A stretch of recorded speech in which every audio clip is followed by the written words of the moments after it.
Rebellion आता कैसे? पाप, बगावत है। रिबेलियन का मतलब क्या है आपको पता है क्या है? बगावत है। आप पाप करते हैं तो क्या होता है? आप खुदावंद के दूर चले जाते हैं। शैतान को ये अच्छी तरह पता था, इसके लिए वो क्या लेकर आया पता? हव्वा और आदम के अंदर पाप। जैसे ही वो पाप लेकर आया, ऑटोमेटिकली वो खुदावंद के प्रेजेंस से क्या हो गए? वो पूरी तरीके से दूर हो गए। अगर आज हमारे जीवन में पाप है, रिबेलियन है, तो हमें परमेश्वर के सामने, याकूब की किताब इस प्रकार से कहती है, all you need to do is confess your sins to your saviour. अपने पापों को खुदावंद के सामने सिर्फ क्षमा मांगने की जरूरी है। शैतान का एक बहुत बड़ा पर्पस यही है कि हम कैसे ना कैसे करके ऐसे पाप करें जिसके कारण परमेश्वर हमें आशीषित ना कर सके। आपको समझना है, पाप में रहने वाले लोगों को परमेश्वर आशीषित नहीं कर सकता। अगर हमारे जीवन में पश्चाताप नहीं है तो खुदावंद हमें आशीष नहीं कर सकता। चाहे हम कुछ भी कोशिश कर लें, किसी के पास भी चले जाए, किसी से भी प्रार्थना करवा लें, तो आज हमें कोशिश करना है कि अगर ऐसा कोई बगावत है तो हम वो हटा सकें। Hindrances between us and God, 3 रुकावटें जो खुदावंद और मेरे बीच में आ सकता है। कई सारी है, मैं आपको बस 3 पॉइंट देना चाहता हूं। परमेश्वर ने जब हमें बनाया, परमेश्वर का मेन पर्पस संगति रखना था। गॉड लव्स फेलोशिप, और यही परमेश्वर का मेन पर्पस था, क्योंकि परमेश्वर और हमारे साथ संगति रखना परमेश्वर को इसके लिए पसंद है क्योंकि हमें परमेश्वर के स्वरूप में बनाया गया है। और खुदा का एक बहुत पर्पस, इसी के लिए जब प्रभु यीशु मसीह आए तो उन्होंने इस प्रकार से कहा कि मेरे जाने के बाद भी तुम क्या करना? इस कलीसिया को चलाते रहना। और इसके लिए चलाते रहना क्योंकि परमेश्वर हमारे साथ एक संगति रखना चाहता है। God loves to have fellowship with us, चाहे वो प्राइवेटली हो या वो कॉर्पोरेटली हो। खुदावंद पसंद करता है कि हम खुदावंद के साथ समय बिताएं। और शैतान का पर्पस अगर आप देखेंगे, उसका हमेशा से पर्पस एक ही चीज रहा है, जो संगति मनुष्य का खुदावंद के साथ रहा है उसे कैसे ना कैसे करके तोड़ना ही शैतान का सबसे बड़ा कार्य रहा है। 3 चीजों में शैतान काम करता है। पहला, प्राइड, घमंड। पहली चीज जो हमारे और खुदावंद के बीच में आ सकता है वो है घमंड। परमेश्वर को बिल्कुल घमंडी लोग पसंद नहीं है। इंग्लिश में इस प्रकार से, God is opposed to the proud. परमेश्वर को नफरत है उन लोग जिनके अंदर बड़ा घमंड है। और जो घमंडी होता है उसका ओपोनेंट कौन होता है आपको पता है? परमेश्वर होता है। तो जो भी घमंडी है, अगर आप किसी भी चीज में घमंडी है, आपका ओपोनेंट कोई इंसान नहीं, आपका ओपोनेंट कौन हो जाता है? तो जब आप फुटबॉल खेलने जाते हो तो वो मैच होता है ना, कभी कभी बड़ी बड़ी टीम्स आ जाती है तो एक टेंशन सा हो जाता है कि यार इसके साथ कैसे खेलेंगे करके। लेकिन कभी कभी वो टक्कर का मैच आता है तो ऐसे लगता है ना कि यार ये कौन सा ओपोनेंट आ गया तो बड़ा खतरनाक है करके। घमंडी लोगों को मैं कहना चाहता हूं, इससे भी खतरनाक ओपोनेंट है खुदा बाप। अगर आप घमंडी हो तो आपका ओपोनेंट खुदा बाप हो जाता है। जेम्स की किताब 4 अध्याय 6 वाक्य इस प्रकार से कहता है, तो और भी अनुग्रह देता है, इस कारण यह लिखा है कि परमेश्वर अभिमानियों से विरोध करता है पर दीन पर अनुग्रह करता है। तो अगर आपके अंदर घमंड है किसी भी बात का तो परमेश्वर आपका ओपोनेंट बन जाता है। अब घमंड किस बात में आ सकता है हमें? पहला, घमंड हमें आता है जब हम खुदा बाप के ऊपर डिपेंडेंट नहीं रहते। जब हम डिपेंडेंट ही नहीं है खुदा पे, तो हम बता रहे हैं कि मुझे तेरी जरूरत नहीं है, मैं अपने ताकत से बहुत कुछ कर सकता हूं। और हम कैसे खुदाबंद को दिखा सकते हैं कि हमें उसकी जरूरत है? जब आप घुटना टेकते हैं ना, तो आप ये बता रहे परमेश्वर मुझे आपकी जरूरत है। हालेलुया। और जो व्यक्ति ये कहता है या जो व्यक्ति ये प्रेयर नहीं करता ना, वो ये बोलता मुझे आपकी जरूरत नहीं है। मैं आपको बताना चाहता हूं, आपका ओपोनेंट खुदा है। अब आप कोशिश कर लो, कितने भी बढ़ने की कोशिश कर लो, आप नहीं बढ़ पाओगे। आप कितना भी बाड़ा बांधने की कोशिश कर लो, आप नहीं बांध पाओगे। आप कितना भी संभालने की कोशिश कर लो, आप नहीं संभाल पाओगे। क्योंकि आप क्या नहीं करते पता है? आप दुआ नहीं करते। एक व्यक्ति जो बाइबल नहीं पढ़ता वो भी घमंडी है। वो कह रहा है मुझे परमेश्वर की ज्ञान की जरूरत नहीं है, मैं दुनिया के ज्ञान में बढ़ सकता हूं। अभी आजकल आप देखोगे तो आप कई माँ बापों को देखोगे तो आप उनको देखोगे वो अपने बच्चों को संडे स्कूल भी नहीं भेजते। क्यों नहीं भेजते? क्योंकि उन्हें लगता है उससे ज्यादा इंपॉर्टेंट क्या है? पढ़ाई है। और होता क्या है, यही पढ़ाई कल को उनको झटका भी देती है। मैं ये नहीं बोल रहा कि पढ़ाई इंपॉर्टेंट नहीं है, पढ़ाई बहुत इंपॉर्टेंट है और मसीहों को करना चाहिए, लेकिन वो खुदावंद के कलाम से ज्यादा बढ़कर नहीं है। हालेलुया। खुदावंद का कलाम जो नहीं पढ़ता वो बाद में ना वो एक इस चीज को दिखाता है कि मेरे को फर्क नहीं पड़ता, मैं घमंडी हूं, मुझे दिक्कत नहीं है, मुझे परमेश्वर के ज्ञान की जरूरत नहीं, I don't need the revelation of God, I don't need the wisdom of God. तो वो घमंड को दिखाता है। तीसरा चीज ये हमारा फाइनेंस है। हम लोग में से कई लोग गिविंग में बिलीव नहीं करते। मैं टाइथ की बात ही नहीं करना चाहता, क्योंकि टाइथ तो छोटी बात है, गिविंग ज्यादा बड़ी बात है। पता नहीं लोग क्यों लड़ते रहते हैं टाइथ को लेकर, है ना। गिविंग ज्यादा बड़ी बात है ना। और चीयरफुली देने के लिए बोला नए नियम के अंदर। और चीयरफुली तो आप ज्यादा देंगे ना, आप कम थोड़ा ना देंगे। आपके घर में मान लो गेस्ट आए तो आप 10% ही खाना खिलाओगे उन्हें, आप क्योंकि नहीं इतना ही दिलाएंगे, बस इतना ही देंगे आपको। अगर आपको अंदर से प्यार है तो आप क्या करोगे, और देंगे। समझ गए आप। ये लोग पता नहीं, मेरे को आज तक समझ नहीं आया, लोग लड़ते हैं टाइथ के विषय में। हम 10% नहीं देना चाहिए, ये नहीं होना चाहिए, वो नहीं होना चाहिए। अरे तुम 10% की बात कर रहे हो, खतरनाक तो नया नियम है। उसमें तो लोग अपना पूरा बेच के दे रहे थे। जो आनंद के साथ दो उसमें आशीष है।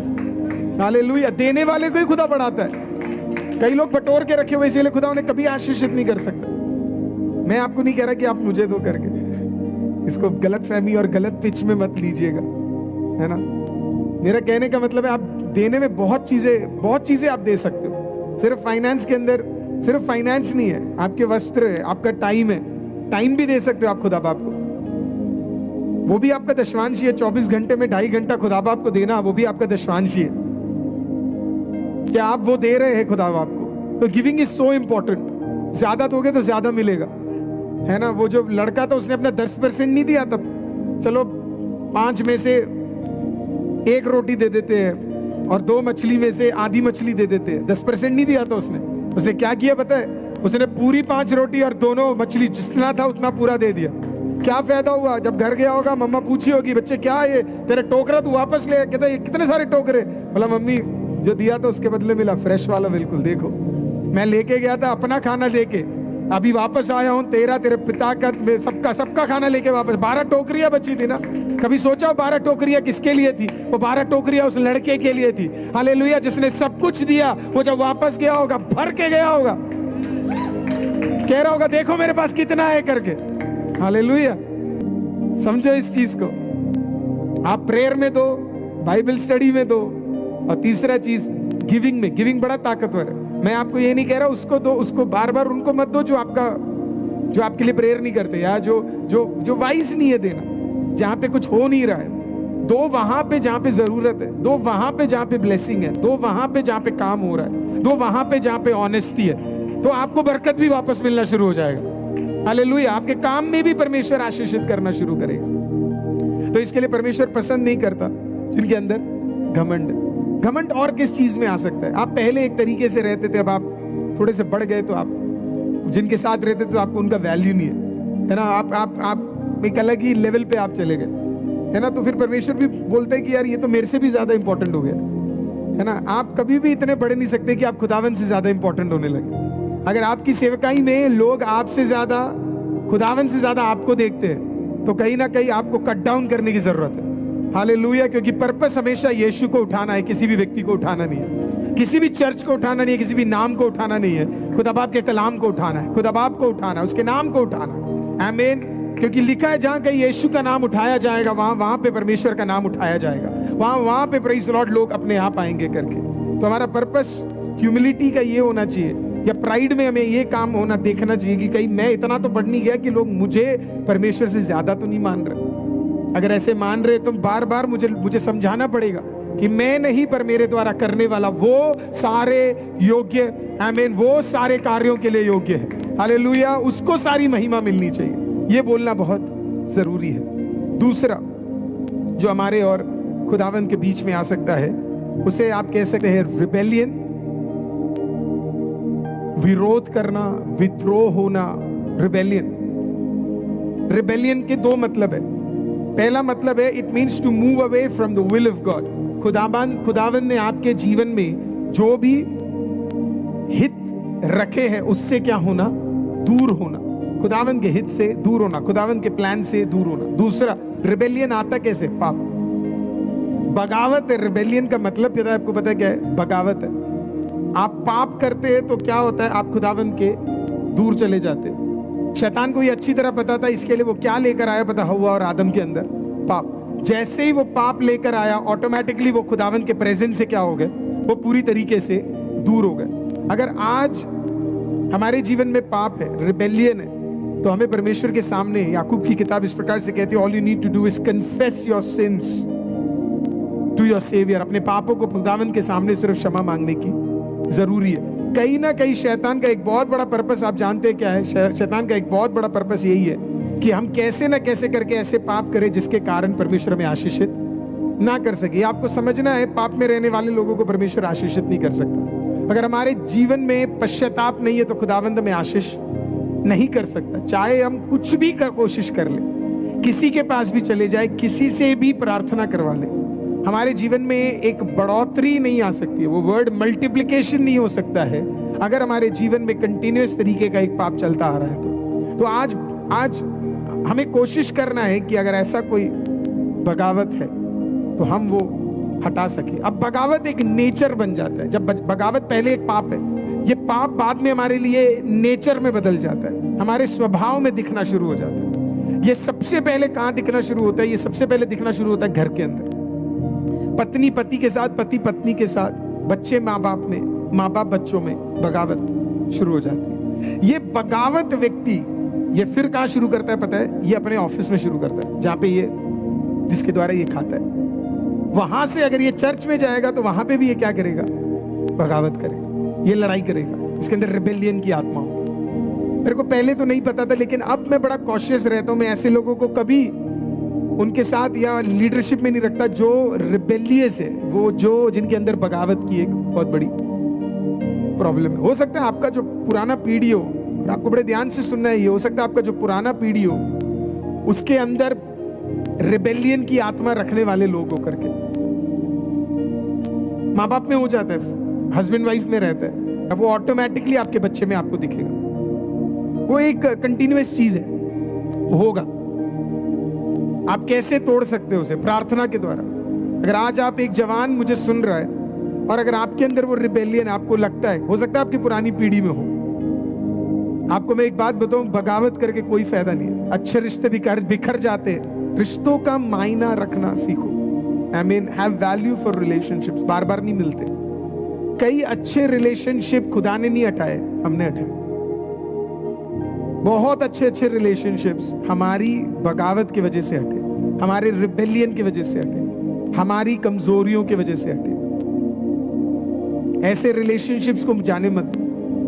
आपके फैमिली, आपके दोस्त, आपके कलीग्स, आपके ऑफिस स्पेसेस, आपके बिजनेस, अच्छे रिलेशनशिप्स हैं। आपके पास्टर्स, आपके मेंटर्स, आपके लीडर्स जिनसे आप मिलते हो, आप ब्लेस्ड हो। बहुत लोग ब्लेस्ड है। आपको पता है हर कोई दोस्त नहीं बना पाता।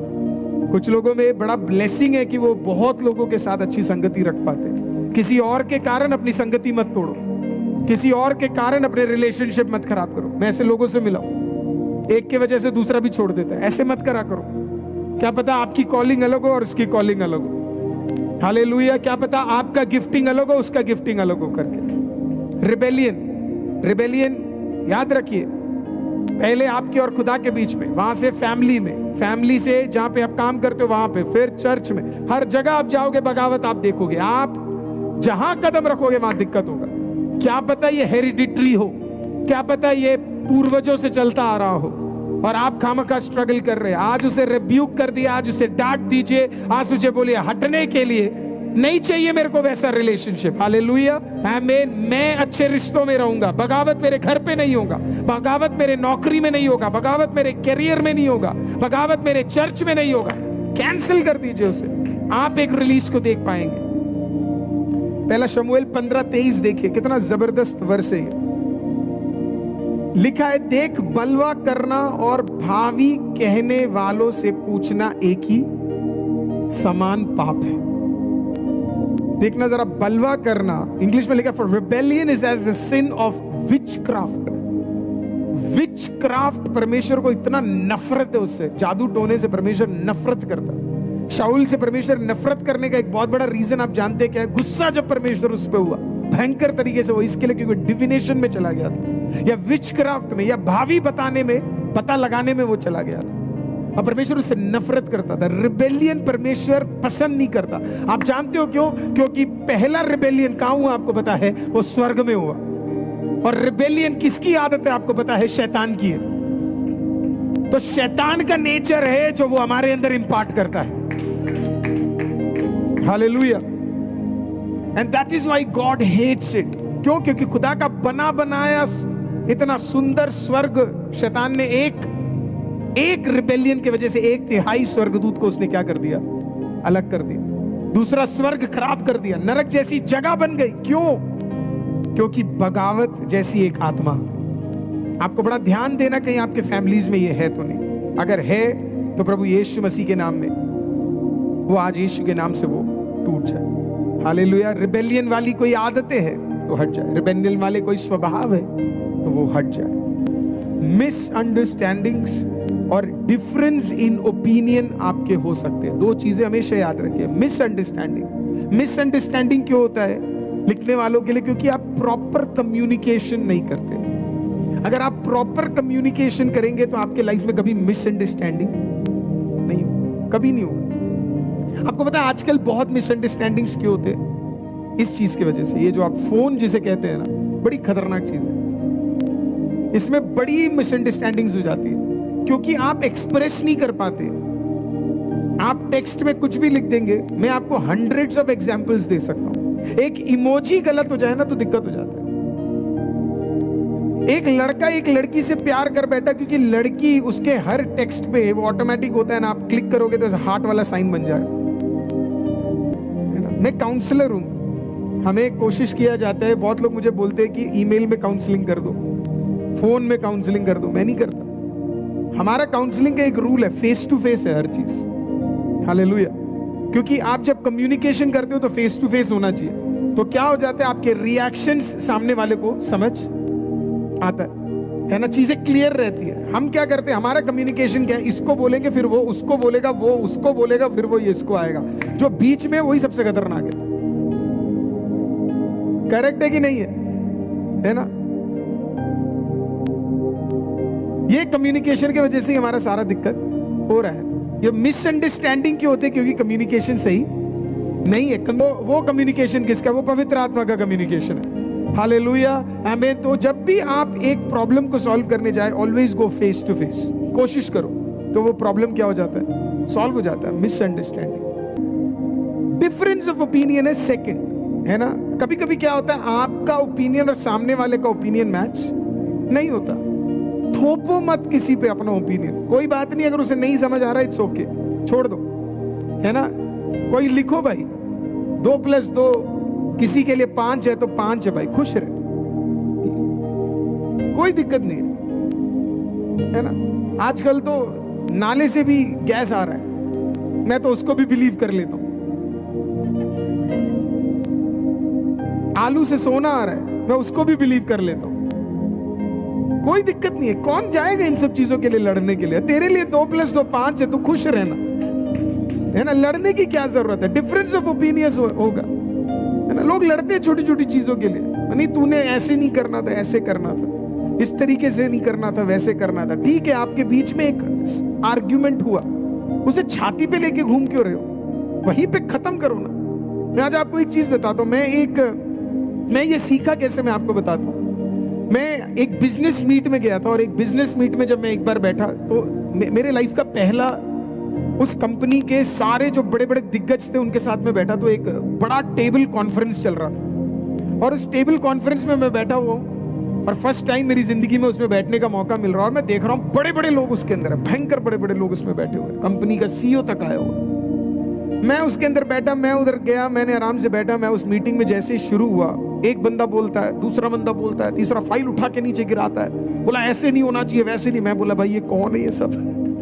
सूट के अंदर बैठ बैठ के कोट उतार दिया किसी ने। मैंने कहा, मैं तो डर गया। मैं बोला ये क्या हो रहा है? मैं, है ना। और मेरे से भी पूछा what do you have to say Arul. मैंने कहा भाई मैं क्या बोलूं, ये क्या, कहां बैठ गया मैं? भयंकर आर्ग्यूमेंट्स चल रहे हैं, भयंकर आर्ग्यूमेंट्स। फिर लंच का समय आया 1 बजे। भाई एक बंदा इधर खड़ा हुआ है, एक बंदा इधर खड़ा हुआ है, भयंकर चल रहा है, ये ऐसे नहीं होना चाहिए था, ऐसे। 1 बजे उनका लंच का टाइम है। जैसे वो नोटिफिकेशन आ जाता 2 है ना, 1 o'clock हो गया करके। मैं देख रहा हूँ जो आपस में लोग लड़ रहे थे, वो कहते चल भाई साथ में खाना खाने जाते।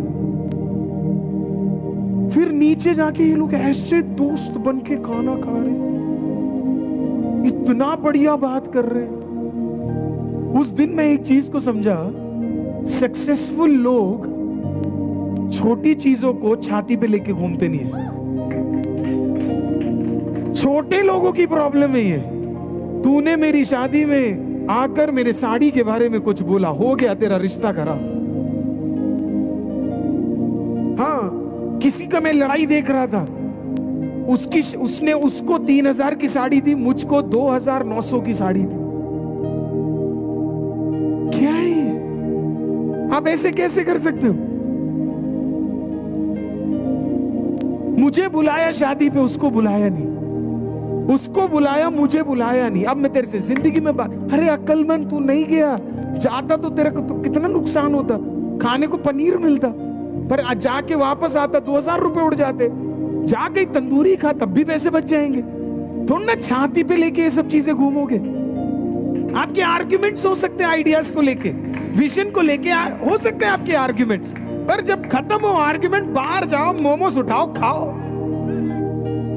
जाओ कोक पियो एक साथ, कहीं जाओ चिकन खाओ साथ में, कोई दिक्कत नहीं। अरे हो गया, फिर आओ वापस, फिर आर्ग्यूमेंट्स, कोई दिक्कत नहीं। अरे आइडिया से कभी तेरी मानेंगे, कभी मेरी मानेंगे। हालेलुया। पर्पस क्या है? जो गोल है वो बढ़ना चाहिए। हम यहाँ पे बस लगे पड़े हुए, फिर अलग ही है, उसको देख के फिर देखेंगे नहीं, बात नहीं करेंगे, है ना? और सालों साल तक इसे अपने दिल में रखते हैं। अरे क्या कर रहे हो आप लोग? ऐसा सब नहीं करना चाहिए। डिफरेंस ऑफ ओपिनियंस हो सकता है हमारे बीच में, इट्स अ नॉर्मल थिंग। मेरे को ब्लैक कलर पसंद है, कोई इश्यू ढूंढना उसमें, मैं लड़ूंगा तो ना, ब्लैक ही बढ़िया है। बहुत लोगों को देखा मैंने, कपड़े व्हाइट ही पवित्र है। अरे भाई क्या बोल रहा है यार, व्हाइट पवित्र है? तुझे नहीं पता कौन कौन व्हाइट पहनते हैं? सारे पवित्र है जो पहन रहे, खतरनाक लोग व्हाइट पहनते हैं, हद होती है। पता नहीं क्या हो रहा है, वो पवित्र है, ये सब कुछ भी उठा के पवित्र कर देते हैं, है ना? कुछ लोगों को पर औरतें प्रचार नहीं कर सकती। किसने बोला तुझे भाई औरतें प्रचार नहीं कर सकती करके? कौन से बाइबल पढ़ते हो आप? हालेलुया। कॉन्टेक्स्ट ही नहीं है आपका, बाइबल का कोई कॉन्टेक्स्ट ही नहीं है। आप आर्गुमेंट्स कर रहे हो, आप लड़ रहे हो, आपने एक एक आर्गुमेंट पे एक एक नया डिनोमिनेशन बन जाता है, और उसके अंदर भी एक एक आर्गुमेंट पे नई नई चर्चेस बन गए। हालेलुया। आपने चर्च को छोड़ा क्योंकि आर्गुमेंट था। घर पे आर्गुमेंट होता, घर छोड़ दोगे आप? बेटे के साथ होगा, बेटा छोड़ दोगे आप? नहीं होगा। अरे आप रिबेलियन को मत लाओ, आप मैच्योरिटी को लाओ अपने लाइफ के अंदर। हालेलुया। सॉर्ट करने के तरीके ढूंढो, किस तरीके से मैं इस प्रॉब्लम को सॉल्व कर सकता हूं। That is how wise people are. यही यीशु मसीह की खासियत थी, यही थी पहले सदी की कलीसिया की खासियत। तीसरा और आखिरी पॉइंट देखेंगे, बीइंग हेस्टी और क्विकली। कुछ लोग को बड़ी जल्दी लगी रहती है, वो कहते हैं कि भाई परमेश्वर पे आए हैं, तुरंत छुटकारा मिलना चाहिए। तू पैदा ही 9 महीने में हुआ था। गलती लोगों की भी नहीं है, हम पोर्ट्रे ही ऐसा करते हैं, आ जाओ और आपको आज ही छुटकारा मिल जाएगा, है ना? आप समझो ना, टाइम लगता है हर चीज के लिए। आप ये मत बोलो कि हर चीज बड़ी जल्दी हो जाएगा।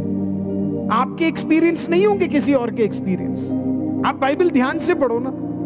खुदा ने आदम को भी 6 दिन बाद ही बनाया ना, पहले दिन में थोड़ा बनाया। टाइम लगता है, खुदावन के हर कार्य में टाइम लगता है। जब तक पवित्र आत्मा पूरी तरीके से पानी के ऊपर मंडराए नहीं और समय पूर्ण नहीं हुआ, खुदा ने भी नहीं बोला अब उजियाला आए।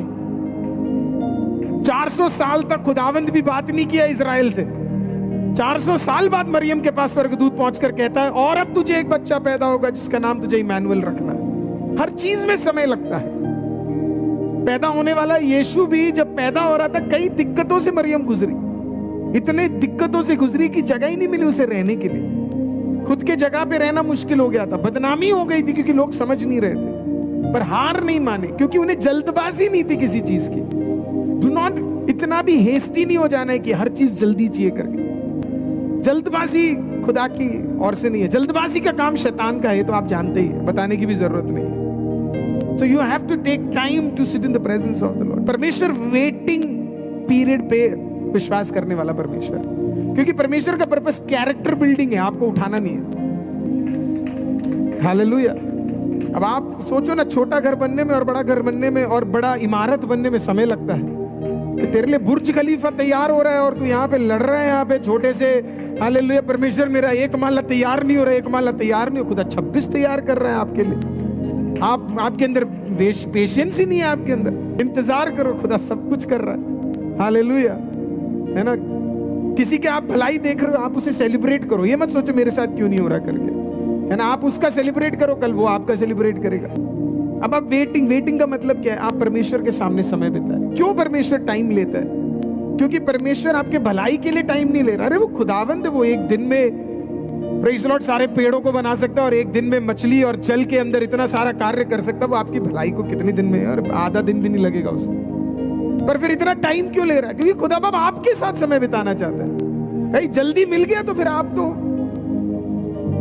उड़ जाओगे, आप कहीं और चले जाओगे। तो खुदा कहता थोड़ा समय मेरे साथ बिताने दो इसे, ताकि ये इसको जब भलाई आए तो ये अकेले सेलिब्रेट ना करे, मुझे भी ले जाए, मुझे भी सेलिब्रेट करे। वो मसीहों की खासियत है कि हमें गाड़ी मिलती है तब भी हम प्रेयर करवाते, घर मिलता है तो फिर बड़ा प्रेयर होता है। हम जल्दी मिल जाता तो हम क्या करते? खुद ही सेलिब्रेट करते। क्यों हम समय बिताते परमेश्वर के साथ? क्योंकि आप परमेश्वर के लिए एक स्ट्रेंजर नहीं होना है। You don't want to be a stranger to God. आप चाहते हो कि आप परमेश्वर को जानो ही ना। मतलब लोग कहते हैं मुझे स्वर्ग जाना है, पहले यहां तो जान ले खुदा कौन है। जो आदमी, जो औरत यहां पे खुदावंत को नहीं जान पाएगा, वो वहां पे खुदावंत के साथ रह ही नहीं पाएगा। वहां जाके आप तो ना बोलोगे ओ परमेश्वर अच्छा आप ऐसे दिखते थे, अच्छा आप ऐसे हो, अच्छा आप वैसे हो। नहीं, पहले यहां जानो कैसे हो। वो जानने के लिए परमेश्वर ने आपको बाइबल दिया है। Hallelujah. So you don't want to be a stranger to God. आपको खुदावंत के साथ टाइम बिताना है। You have to have an intimate relationship with the Holy Spirit. पवित्र आत्मा के साथ एक intimate relationship होना बहुत जरूरी है। क्या है intimate relationship का मतलब? In short, God wants to speak to you. आपको पता परमेश्वर को बात करना कितना पसंद है? किसी को पता परमेश्वर को बात करना बहुत पसंद है कि नहीं? आपको कैसे पता परमेश्वर को बात करना पसंद है कि नहीं? अरे वो आपके हाथ में 66 किताबें है ना, क्या है वो? परमेश्वर बात कर रहा है आपसे, जिसे आजकल लोग उठाना भी नहीं पसंद करते ना। वो खुदा की बातचीत है आपसे। वो खुदा का कहना था आपको कि सुनो, मैं तुमसे बात करना पसंद करता हूं। God loved to talk. Sermon on the mount 3 दिन तक चला। God loves to talk. निकोडिमस के पास रात को गया, क्या करने? बात करने। शमरिया की औरत के पास गया, क्या? छुटकारा देने। छुटकारे का रिवाइवल मीटिंग चल रहा था वो? नहीं, क्या था? एक नॉर्मल बातचीत थी। God loves to talk to his people. यीशु क्या करने जाते थे पिता के पास? ताकत लेने? नहीं, बात करने, सुनने के लिए। God loves to talk.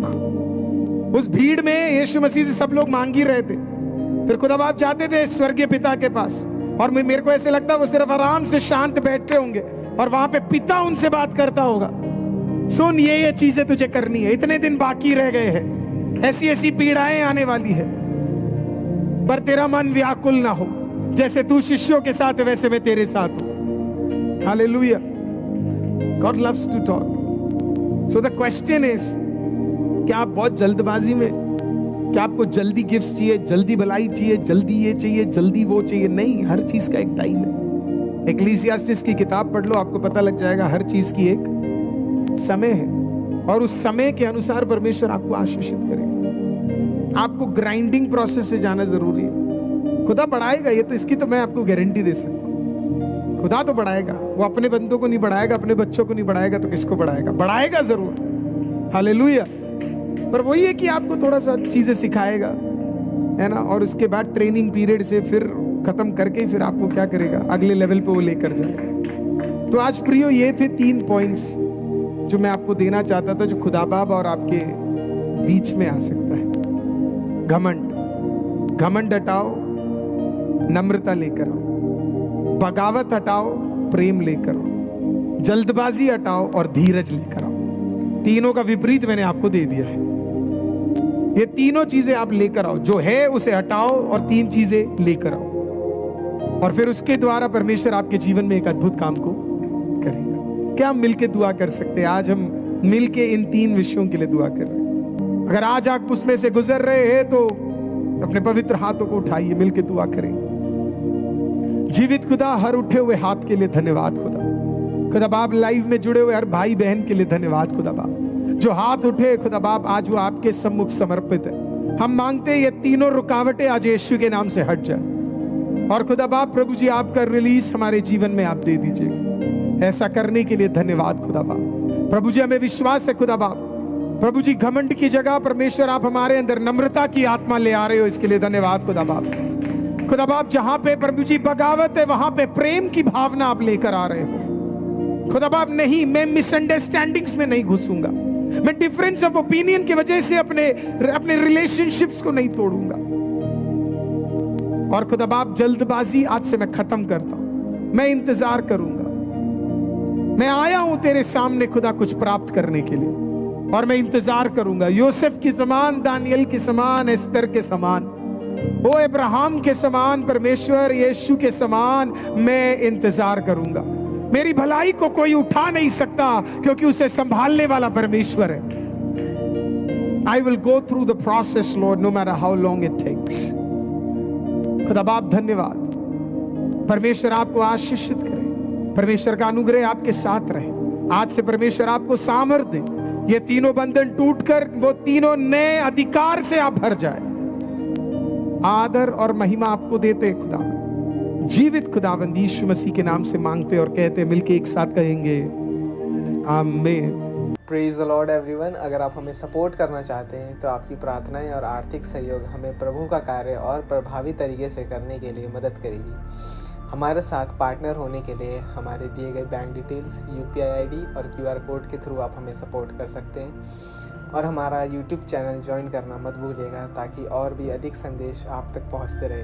और हमारे बाकी पेजेस, हमारा फेसबुक का पेज, हमारा इंस्टाग्राम का पेज फॉलो करना मत भूलिएगा, ताकि और भी अपडेट और परमेश्वर के आत्मिक वचन आप तक पहुंचते रहे। आपका सहयोग और सहभागिता हमें परमेश्वर के कार्य को विस्तार में बढ़ाने में मदद करेगी। प्रभु आपको आशीष दे। शालोम।